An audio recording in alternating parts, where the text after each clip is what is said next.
Welcome back to the studio. We're in conversation the next 30 minutes to discuss defending digital democracy. And this is a conversation that will include Anne-Marie Engtoft Larsen. She is the technology ambassador of Denmark, and also Eileen Donahue at Stanford. Over to both of you.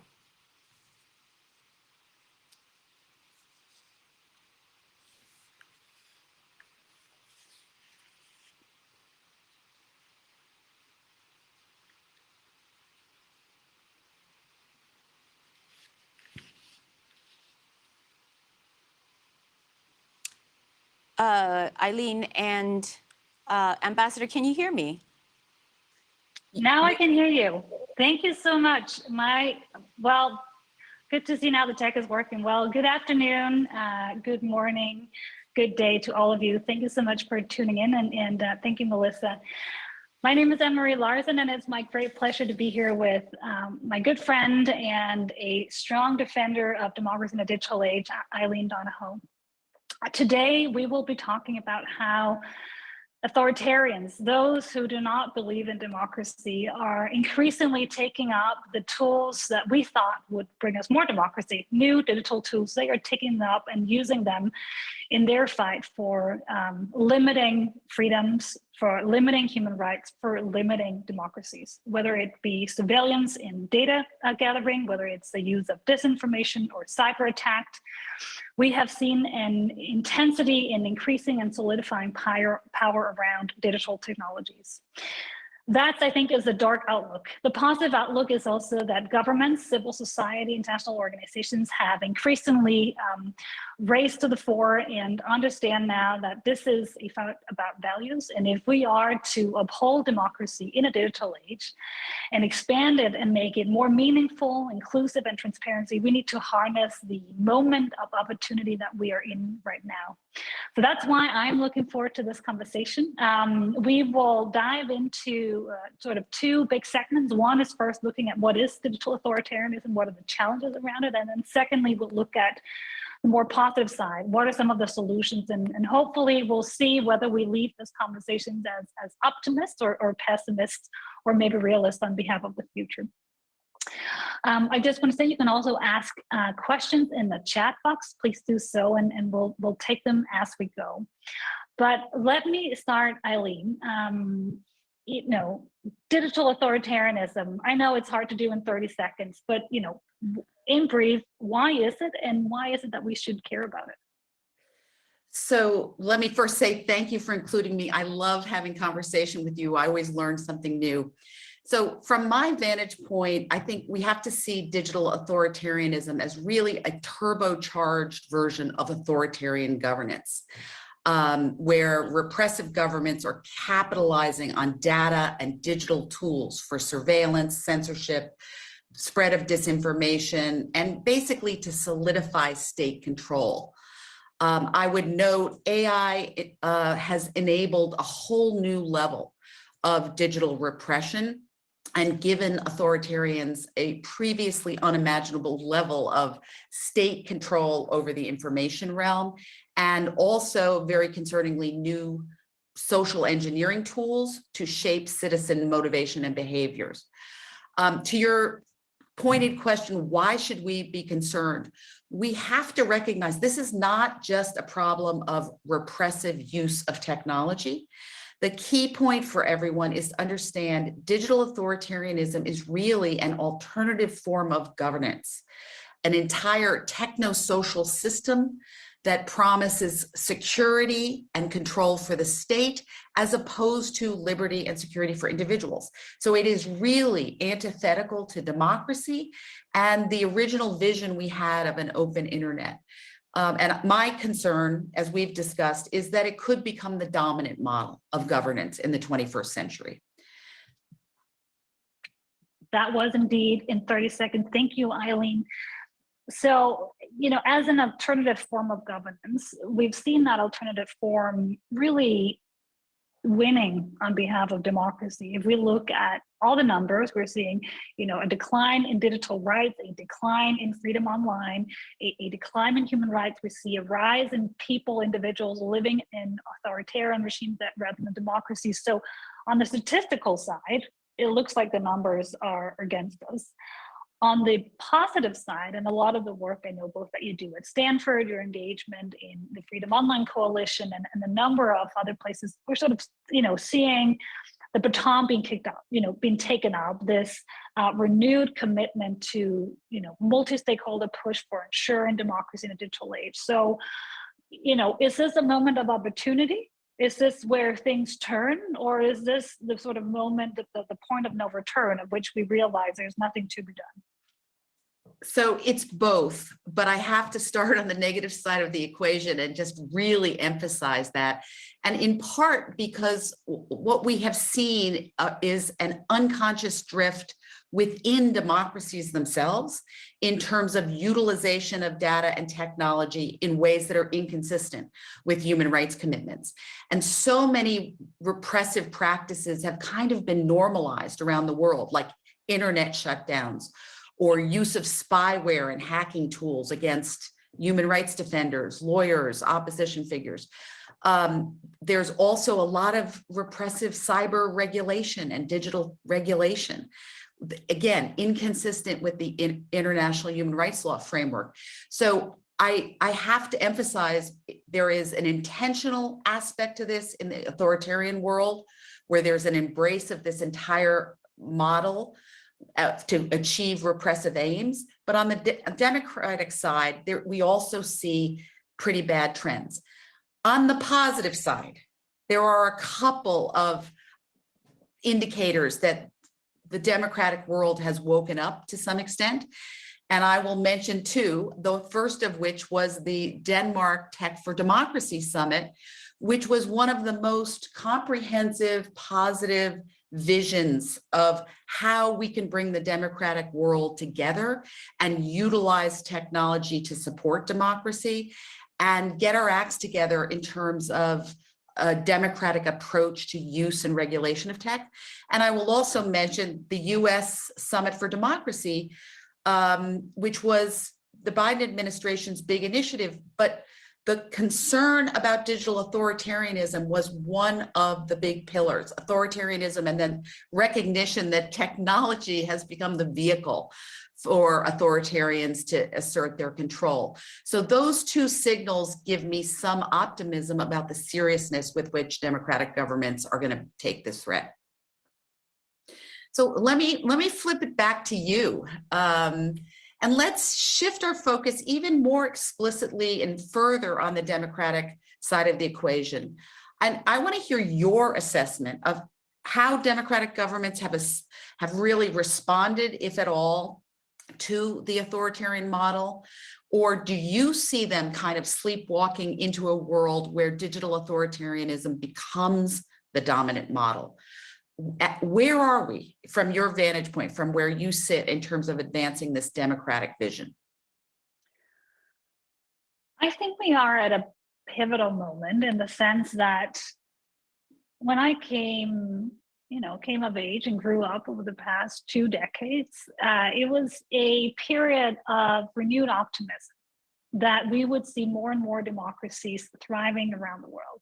And it's sort of going from the end of history, but into this amazing time when, Twitter was a platform that would lead the Arab Spring. We would see more democracies in the Middle East. It was the Facebook would connect us to the entire world and sort of across languages and cultures and different barriers. We would sort of be reunited in this beautiful digital way. And I think in that sense, we did sleepwalk. We were looking at these technology companies as sort of modern saviors, as opportunities for us to finally address the last strongmen of the 20th century and ensure that democracy became the dominance. Well, the thing is that we were naive. I think we've been sleepwalking and we were somewhat naive in thinking that would all happen by itself. We were dependent on a technology that we didn't ask the right requirements to. We did not demand enough of that to be actually supporting democracy and looking at the long perspective. And I think more importantly, we saw that the same tools that can be liberating, they are phenomenal for suppression.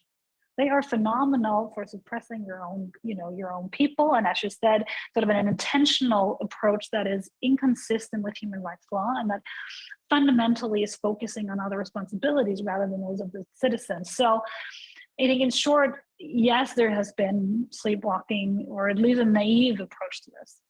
The good thing is that that is no longer the case. The amount of governments around the world, I think, that really took the Biden summit, as you mentioned, as a call to action for saying this is a time for us to do something differently. And most importantly, it's a time for us to do things not only abroad and far away, but look at home. Look at how the technologies that we are developing and using and integrating into our governments, using in our citizens, that is the backbone of our infrastructure and the ones that we are supporting other countries with. How are they actually becoming democracy affirmative?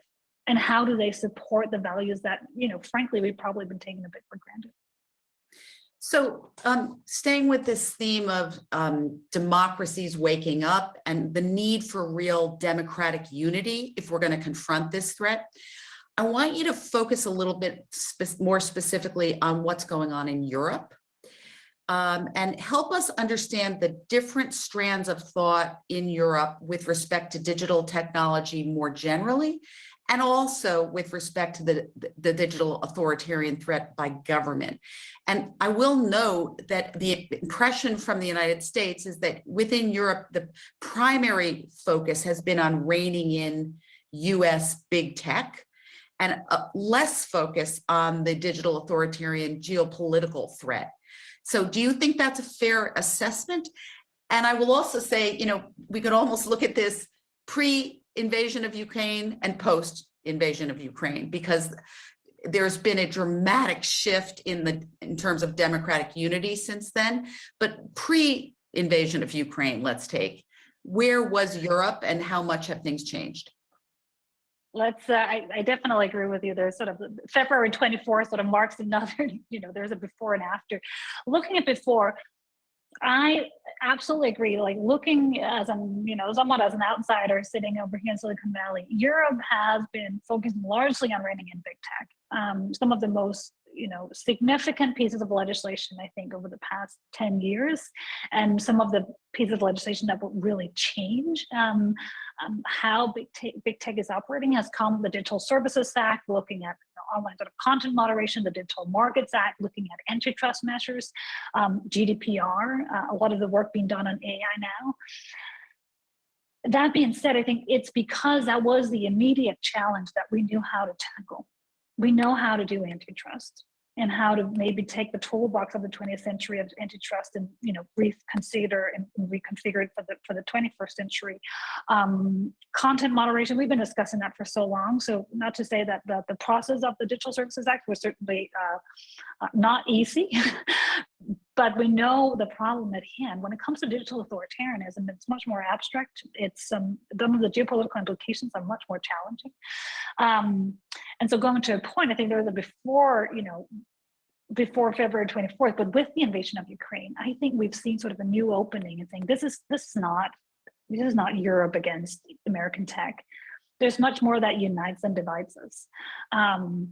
Yes, there are some critical, societal implications of big tech. We need to address them. I think we're doing that adequately with DMA and DSA. But these technologies, they were founded in democratic countries. They operate within democratic jurisdictions. We now have room for managing the downsides, but we still believe ultimately that they are part of the solution.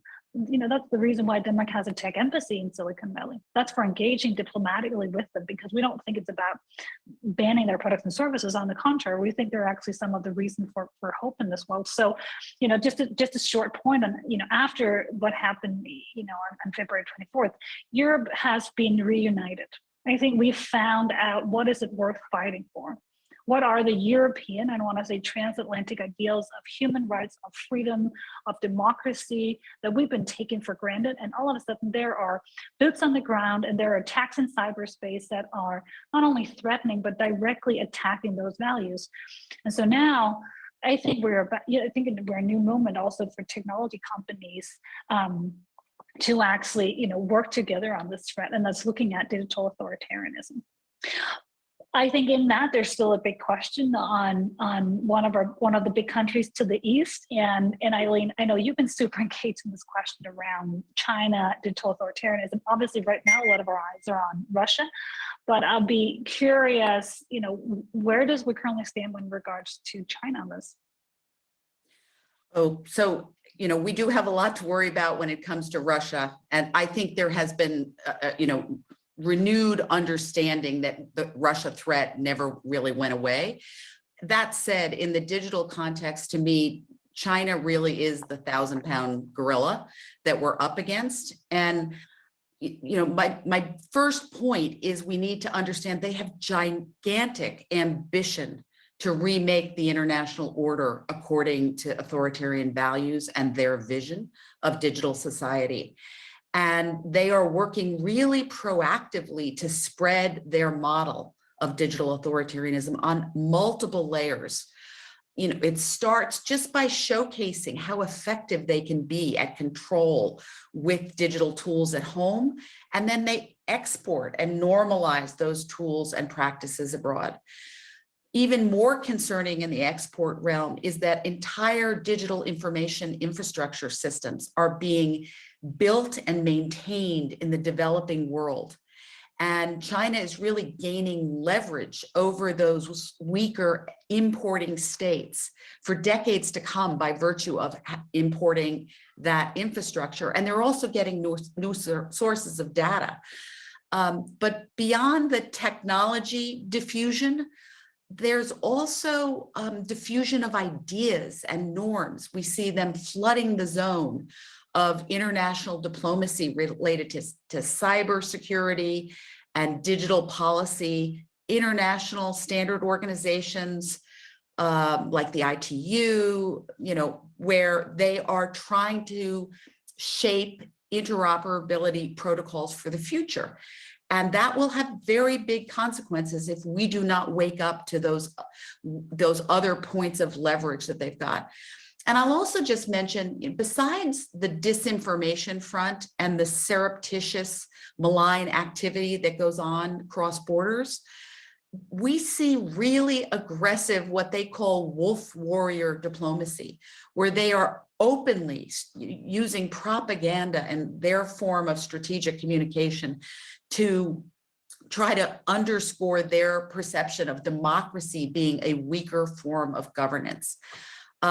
Last point, though, I really want to make to democratic stakeholders on this is that China's international influence happening through all those layers really has started with massive investment in technology, R&D, innovation. And they know, the CCP knows that power derives from technology in a digital world, and that through technological superiority, they can gain military dominance, economic dominance, geopolitical dominance, and even have much bigger normative influence through the fact that they have technological power. And so we can't afford to see technology as the problem. We have to remember it's about leading in technology and then leading in governance of technology with values-based frameworks. Maybe that's a great segue. I mean, leading in technology, leading in governance. I think you pointed out very well, Russia and what's happening right now might be the immediate challenge, but I think you really laid out what are some of the much more structural, substantial, systemic challenges in 2, 3, 5, 10 years from now. Let's go to the positive. Well, let's go to the optimist perspective on this. I know you have a sort of a quite elaborate framework for them. What is the solution? How do we tackle and address this? Maybe you want to share with us. I think it's a 5-point plan. Well, it was interesting having been part of the Denmark summit. It really forced me to get very concrete and thinking, okay, what do we do about it? I like to put things in frameworks, and I tend to see this as at least a 3-layer challenge, different kinds of issues. One is literally investment in technology. where there is both a defensive part and an offensive part. On the defense, we need to protect our critical supply chains like semiconductors. We need to make sure that there's adequate export controls on semiconductor manufacturing equipment, which is, if we hand that over, we are handing over an area where we have superiority. And there are certain critical technologies where we are right to protect and defend our advantage. But on the offensive side, when it comes to technology, we really need to invest dollars in research, development, talent, building skills, leading on horizon technologies, furthering our advances in AI, looking at quantum computing, which really could be a game-changing technology. And there is a theory that quantum could be kind of winner take all if somebody gets a real leap ahead. So we can't afford not to be superior in that category. And then I think there are other technologies where the technology itself is supporting democracy, sort of privacy enhancing technologies, so we can capitalize on data without giving up privacy. And also my big pet peeve is the need to focus on quantum resilient encryption. That is a technology that I would put at the top of the list. We must lead there, because if we don't figure out how to protect our encryption models and systems, once somebody has that power, our sense of radical cyber insecurity will go on steroids. So that's the tech layer. Underneath that, I think there is the governance layer, tech governance, that's got to be values-based, human rights-based. And there we need to do a much better job of articulating how would we demonstrate democratic, human rights-based use and regulation of data and technology. There has been a lot of progress in that regard in Europe in particular. We need much more work. These two things have to go together, the tech superiority and the tech governance leadership. And then the last thing is, if we want to lead globally, we can't retreat into sort of our own countries, our own digital sovereignty, or even just into the transatlantic alliance. We have to have the bigger tent around the globe. And so we have to invest much more in international diplomacy with respect to these norms, cyber norms, use of tech, digital policy. As I said earlier, international standard setting. We need to make sure the democratic world is bigger than the authoritarian world in digital society. That's my grid. I'm curious, we should go right to you on this exact front, though, because Denmark has been the leader in getting people to focus on this affirmative vision, not just, wringing our hands and admiring the problem of digital authoritarianism or malign uses of tech. Tell us all a little bit about how is Denmark approaching the positive side of the equation?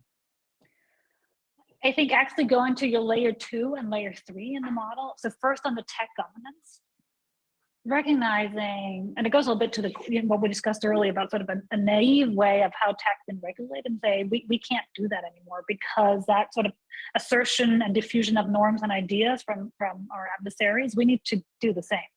So it's much more thinking about what is a positive vision for a world in which technology is increasing accountability, increasing transparency, giving more people voice.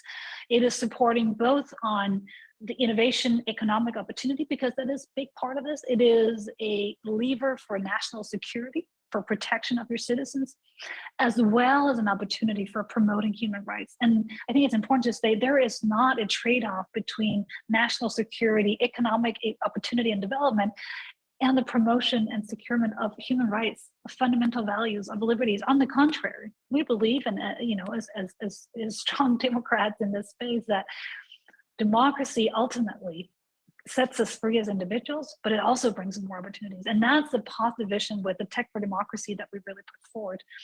The Copenhagen Tech for Democracy Pledge is really, for me, it serves as a reminder for those of us in governments, for those people in civil society, for the tech companies, about recommitting to the reason why we're engaged in this topic is because we have some fundamental beliefs about a world that could be better. And it's going back to some of the originals ideas of the people who invented the internet. You know, the early inventors of AI, the sci-fi writers who envisioned a world that was much kinder, much more meaningful, much more transparent, much more accountable, simply a better place to be in. And I think that is some of the fundamental values, to your point. It's values diplomacy, and that's just a question of interest. Two, on the big tent approach, we believe in the multi-stakeholder approach. Yes, there's a lot that has to be done through legislation, whether, you know, when it comes to facial recognition or spyware, we probably need to have some proper legislation around it. But tackling disinformation, that is also about equipping our citizens. It's about digital literacy. It's about working with the tech sector. When it comes to, I think you said it very well, sort of export controls and secure value chains, that's diplomacy. We need to do that with other governments. We need to do that with the tech sector. We need to work with academics, with civil society. So that's a tech for democracy, I think, in a nutshell. The second piece of the tech for democracy is these action coalitions. I love RightsCon because we meet here, you know, whether we're, you know, from all sort of different backgrounds from all over the world. What do we do between the meetings? What do we do between the Tech for Democracy meeting, the RightsCon? How do we get into the dirty work together? And that's where the multi-stakeholder coalition, so both engaging much more with the Freedom Online Coalition, where so many of the people that are part of RightsCon is also taking part. How do we engage on the UN agenda on these issues? So that's the other piece. And then the Action Coalition. So we have the Action Coalition on trustworthy information online that's working with tech companies and civil society and a number of governments in advancing more trustworthy information, particularly in jurisdictions and countries that do not speak English. We're looking at the sort of gender-based harassment online. We are practically keeping about half of the world's population out of meaningful engagement online. So just to say, these are some of the ways in which we're seeing an opportunity for engaging specifically in these issues. And it's taking both the sort of long-term vision, getting governments, companies, civil society, international organizations on board the fundamental principles and what we're fighting for, the shaping of an inclusive narrative. And then it's doing the work and making sure that those words are actually translated into action. And I know we only have a couple of minutes left, and I mean, you and I could continue having this conversation because it is a rich and important one. I love what you said about the technology. You know, how do we, you know, it's about winning the race for quantum secure encryption. It's also about the opportunity for using AI for what we really hope for, but maybe we can table that for another discussion. So maybe, Aline, if we end on a note, we promise to tell people whether we're optimist, pessimist, or realist on behalf of this. So maybe if you want to close us off with just saying a little bit about what's in store, and should we leave this conversation and this RightsCon as optimist or pessimist? Well, one of the biggest opportunities that I see out there is this theme of digital inclusion, which the current chair of the FOC, Canada, is making a ginormous push on this even today. This entire campaign to get people to wake up to the value of digital inclusion and the multiple dimensions of digital inclusion. As you said, it's like, you know, it's 40% of the world is not yet digitally connected, and all it's going to do is exacerbate inequality. I believe export of information infrastructure is a way we contribute to connecting the world and spread our values, which are embedded in our technology. And that, ironically, is the best way for us to fight the spread of digital authoritarianism. So I'm very optimistic about the potential there. Well, and I was born an optimist, and despite all this sort of challenging things we see, I think this RightsCon is a great testimony to why we should remain optimists. Thank you so much for the conversation, Eileen. To all of you who joined in, thank you so much for joining us. You can read more about the Tech for Democracy on the techfordemocracy.com. We look forward to engaging with you. Thank you. An excellent conversation with the ambassador and Eileen at Stanford University. Big topics and echoing some of the comments from Maria Ressa, the journalist and Nobel Peace Prize winner from earlier a few hours ago, talking about the need for democracies to really think about technology's position in the 21st century and the relationship to democracies in a way that, frankly, some authoritarian states are well ahead on. Thank you so much for joining, and speak to you later. Stay engaged.